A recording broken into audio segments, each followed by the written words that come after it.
एक और सौदागर हैं पाकिस्तान के फील्ड मार्शल आसिम मुनीर, जो सिर्फ दहशतगर्दों के साथ सौदा करते हैं, उनका इस्तेमाल करते हैं। आसिम मुनीर ने आज एक बार फिर कश्मीर में दहशतगर्दों को सपोर्ट करने की बात कही, इस्लाम, कुरान और मुजाहिदीन की बात की।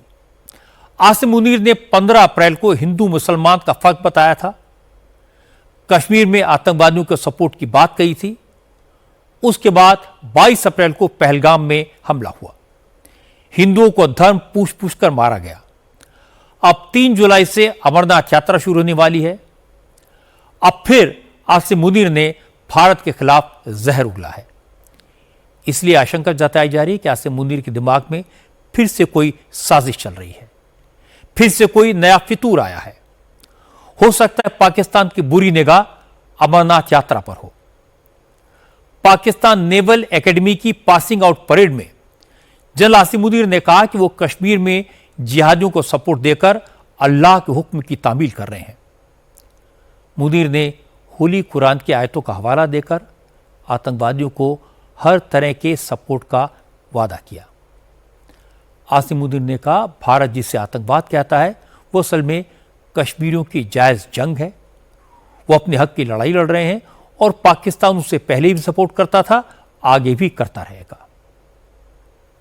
On such occasions, we can never miss to mention about the great sacrifices of our Kashmiri brethren. What India tends to term as terrorism is in fact the legitimate struggle as per the international convention. As Allah has said,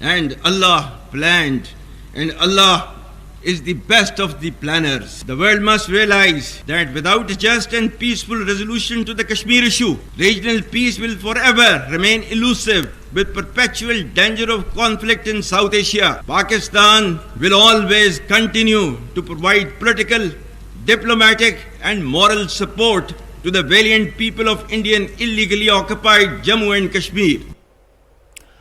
आतंकवादियों को support देने का जुर्म कबूल करने के बाद आसिम मुनीर ने रंग बदला। कहा, पाकिस्तान तो दहशतगर्दी के खिलाफ जंग लड़ रहा है, लेकिन भारत ये जंग कामयाब नहीं होने देता।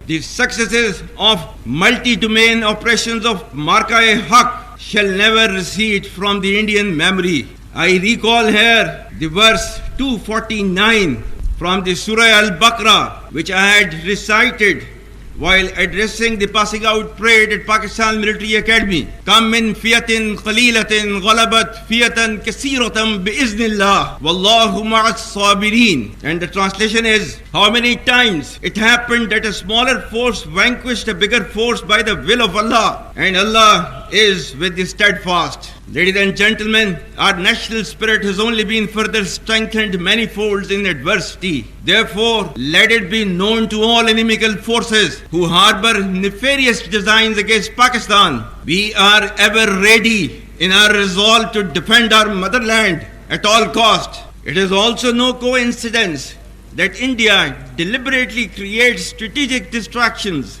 whenever Pakistan is close to decisively turning the tide against terrorism. Our adversities have only made us emerge stronger. We will take our fight against terrorism to its logical conclusion and get rid of this menace in all its forms and manifestations. जो लोग पाकिस्तान से बात करने की वकालत करते हैं, उन्हें जनरल मुनीर की बहकी बहकी बातें जरूर सुननी चाहिए। मुनीर और उनकी फौज कुत्ते की वो दुम है जो कभी सीधे नहीं होगी। अभी भारत की फौज से इतनी मार खाई है, लेकिन वो फिर कश्मीर की बातें करने लगे। अभी तो मुनीर की फौज के जख्म सूखे भी नहीं हैं और वो जंग की बात करने लगे। अभी तो पाकिस्तान के एयरबेसेस की मरम्मत भी नहीं हुई है और वो हवा में उड़ने लगे।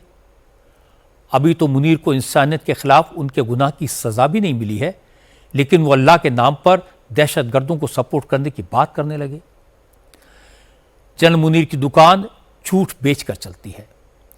फील्ड मार्शल सोचते हैं कि उनकी वर्दी शेखी बघारने से चमकती है। बस उन्हें इतना याद रखना चाहिए कि भारत ने साफ कह दिया है, अब दहशतगर्दी की किसी भी हरकत को एक्ट ऑफ वॉर माना जाएगा और भारत की मिसाइल्स पाकिस्तान के किसी भी कोने में मार कर सकती हैं। इस बार हिमाकत की तो न तो एटम बम की धमकी चलेगी और न ही अमेरिका के सामने उनकी कोई अर्जी लगेगी।